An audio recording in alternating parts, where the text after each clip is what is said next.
नमस्कार साथियों, कल्याण मित्र मेडिटेशन में आपका स्वागत है। आज का हमारा सेशन है नैसर्गिक ध्यान।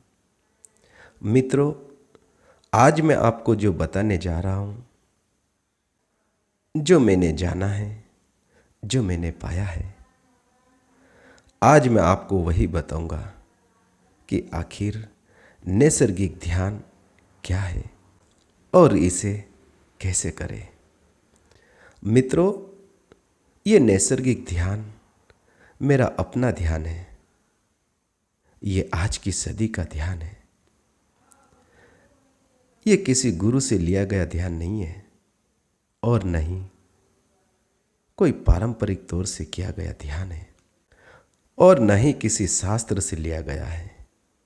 ये ध्यान तो मुझे प्रकृति से मिला है और वही मैं आज आप तक पहुंचाने का प्रयास कर रहा हूं। आज से करीब 30 वर्ष पूर्व पूर्णिमा की रात थी। करीब मेरी उम्र 8 से 9 वर्ष की थी। अक्सर मैं एकांत को ही पसंद करता था और खासकर रात के वक्त घंटों अकेले बैठना, जहाँ सुनसान जंगल हो वहाँ बैठना। और उसी रात मैं अपने खेत पर एक पेड़ के ऊपर लकड़ियों से बनाया गया एक डागरा, जो करीब 10 से 15 फीट जमीन से ऊपर, उस पर चढ़कर बैठ गया। बस बैठा और बैठा रहा। समय बीतता गया और मैं बैठा रहा। कब मैं अपने भीतर गया, कब समाधि लगी और कब मैं अपने ही शरीर से बाहर निकल गया। मैंने देखा कि ये तो चमत्कार हो गया। मेरा शरीर अलग है और मैं अलग हूँ। मैं अपने शरीर के दायरे से बाहर निकल गया। अपने शरीर के दायरे से बाहर निकलकर मीलों दूर उस रहस्यमय पारलौकिक यात्रा की ओर आगे बढ़ रहा हूं, जो मैंने कभी सुना नहीं था और उसका कभी अनुमान नहीं था। ऐसे अलौकिक और रहस्यमय दृश्य मैंने देखे और वे आवाजें सुनी जो दुनिया के किसी भी संगीत वादक, किसी साधन में नहीं। ऐसा स्वर, ऐसा संगीत, एक भीतर से निकलता दिव्य प्रकाश बिंदु, जो मानो ऐसा चमकता जैसे उसे इन आंखों से देखना नामुमकिन है। वह दिव्य बिंदु निकलकर उस अनंत की यात्रा पर जा रहा है और उस अनंत ऊर्जा के साथ एक होकर उसी में समा रहा है और वहीं से मैं खो गया। बस यही देख रहा हूं और अचानक कोई आवाज आती है कि अरे, तू यहां ऐसे कीचड़ में जमीन पर पड़ा है। और मुझे झंझोर कर हाथ पकड़कर उठाना। कहा कि अरे, ये तो बेहोश है। पर यह इतनी सुबह सुबह क्या कर रहा होगा? ये सब मैं सुन रहा हूं और देखता हूं कि मैं तो वहीं बैठा हूं जहां पर मैं बैठा था। पर नीचे देखा तो शरीर नीचे पड़ा था। तभी अचानक मैं फिर से होश में आया। देखा कि मैं ठीक था और जो मुझे उठा रहा था वह असल मेरा ही खेत का पड़ोसी था, गोकुल। और मैं उठा, देखा सुबह की करीब 5:30 बज रहा था। और फिर वो सब सुनाया कि ऐसा ऐसा हुआ था। और फिर वो भी चला गया और मैं भी अपने घर चला आया। ये सब कैसे हुआ ये पता नहीं, पर इसके पहले बहुत गुरु किए, बहुत जतन किए। कोई सच्चा सद्गुरु मिले जो असल ध्यान बता दे। पर सभी ने अलग अलग नियम, अलग अलग साधना, किसी ने उपवास बताए, किसी ने ध्यान करना बताया, तो किसी ने माला फेरना बताया, जाने क्या क्या जतन बताए। पर जो कुछ किया उससे और निराशा हाथ लगी और प्यास बढ़ी, पर भीतर जाने का मार्ग नहीं मिला। जब मन हार गया, सब आस टूट गई, उम्मीदें खत्म हो गई। और उसी रात कुछ पल के लिए मन शून्य हुआ, विचार थम गए और भीतर हल्की हल्की झलक मिलने लगी। दिया जलने लगा। और ये घटना घटी कि उसने मुझे जो दिया उसने सारी दौड़ समाप्त कर दी। सब प्रश्न शून्य हो गए। अब कुछ जानना नहीं, सब कुछ पल भर में पा लिया। मैंने ये जान लिया था कि नैसर्गिक यानी यही मेरी प्रकृति है कि मैं ही सब कुछ हूं। असल मैं ही ब्रह्म हूं। मैं ही इस प्रकृति का हिस्सा हूं।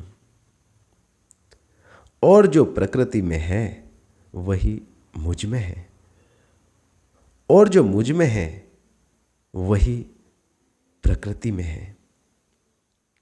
तो मैं और प्रकृति अलग नहीं है, एक है। और ये सब जानने के लिए एक अवसर आया कि मैं नैसर्गिक तरीके से मैं प्रकृति से जुड़ पाया और प्रकृति ने मुझे अपने में समा लिया। एक रूप हो गया, एक दिया उस अनंत प्रकाश में मिल गया, उस अनंत प्रकाश में विलीन हो गया। मित्रों, ये कोई कहानी नहीं है, ये तो आप बीती मेरी खुद की दास्तां है। पर हां, ये सत्य है कि आज और आदिकाल से यही एक मार्ग है जिससे तुम उस अनंत परमात्मा, उस मालिक, उस परम सत्य को बड़ी ही आसानी से अपने में, अपने भीतर, स्वयं के भीतर उसे अनुभव कर सकते हो, उसे महसूस कर सकते हो। वो परमात्मा तुम्हारे ही भीतर है, उसे भीतर ही मिला जा सकता है और कहीं खोजना व्यर्थ है। जब तक तुम काल्पनिक और बनावटी चीजों में उलझे रहोगे, तब तक जो नेचर है, जो सत्य है, जो प्रकृति है, वो असल, वो आपको नहीं मिल सकता। वो सत्य है, उसका कोई नाम नहीं, उसका कोई रूप नहीं।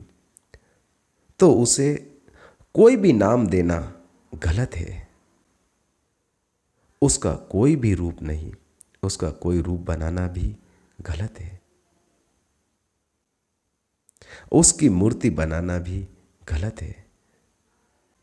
किसी नाम, रूप, किसी भी मंत्र, इन सब में उलझकर कल्पना में उलझना है। और इन सब को छोड़े बिना नैसर्गिक ध्यान हो ही नहीं सकता। नैसर्गिक ध्यान में जो है उसे भी छोड़ देना है, फिर चाहे वर्षों की मान्यता क्यों ना हो, या कोई नाम मंत्र, किसी के स्वरूप का ध्यान, जो भी यहाँ लोगों से तुम्हें मिला है वो सब बनावटी है। जब किसी ने उसे देखा ही नहीं तो उसका चित्र बनेगा कैसे? जब वो आकार में है ही नहीं तो उसको देखोगे कैसे और नाम कैसे रखोगे? तो जो दिख रहा है, जो बोला जाए, जो सुना जाए, वो सब कल्पना है। इन सब को छोड़कर केवल मौन निर्विचार होकर बैठना और बस बैठना कि वो घड़ी कब आएगी और तुम अपने ही भीतर प्रवेश कर जाओगे और वहीं वो मिल जाएगा। असल नैसर्गिक ध्यान में एक समय में एक कार्य, नैसर्गिक ध्यान यानी जो कर रहे, जो भी काम कर रहे उसी का रूप बन जाना। अपनी ओर से कोई प्रयास नहीं। भूख लगे तो खाना खा ले, नींद आए तो सो जाए और नींद खुले उसी समय उठ जाए। अगर चल रहे हैं, गाड़ी चला रहे हैं तो पूरी तरह से गाड़ी ही चलाएं। पैदल चल रहे हैं तो केवल चलने वाला रहे। किसी से कुछ कह रहे हैं तो केवल कहने वाला बचे। जो कुछ आप कर रहे हैं उसी का रूप बन जाए। जब प्यास लगे तो पानी पीना है, भूख लगे तो खाना खाना है। ऐसा नहीं कि भूख नहीं लगी तो भी समय हुआ और खा लिया। ये अनैसर्गिक है, प्राकृतिक नहीं है। नींद आए तो सोना है। ऐसा नहीं कि नींद आ रही है और आप सो नहीं रहे, और नींद नहीं आए और आप सोने का प्रयास कर रहे। ये नैसर्गिक ध्यान नहीं। अपनी तरफ से जबरदस्ती कोई प्रयास नहीं। जो नेचर है, जो नैसर्गिक है, जो स्वतः ही हो रहा है वो करना है, और जो कर रहे हो पूरी तरह से उसी में लीन होना है, उसी का स्वरूप बन जाना। असल यही नैसर्गिक ध्यान है। अपनी ओर से कोई विरोध नहीं। जो हो रहा है, जो प्रकृति करती है उसके साथ चले जाना है। मित्रों, आज आपने नैसर्गिक ध्यान को समझा, बड़े ध्यानपूर्वक सुना। असल ये इस सदी का ध्यान मेरा ध्यान है, और आज के समय में यही ध्यान हर किसी को अपने प्रश्न का उत्तर देगा, हर किसी को अपनी मंजिल तक पहुंचाएगा, हर किसी को अपने ही भीतर उस शून्य और अनंत रहस्यमय यात्रा पर ले जाएगा। आपके भीतर समाये उस परम सत्य, उस अलौकिक ऊर्जा, आत्मस्वरूप उस परम सत्य का अनुभव करवाएगा। ये असल मेरा ध्यान है, नैसर्गिक ध्यान। ये ध्यान इस सदी का ध्यान है, अलौकिक और तुरंत प्रभावी ध्यान है। मित्रों, इस ध्यान को आप भी अपनाएं और अपने सगे संबंधित सभी को आप जरूर शेयर करें और अपना जीवन सफल करें। मित्रों, आपने मुझे सुना उसके लिए आपका बहुत बहुत धन्यवाद।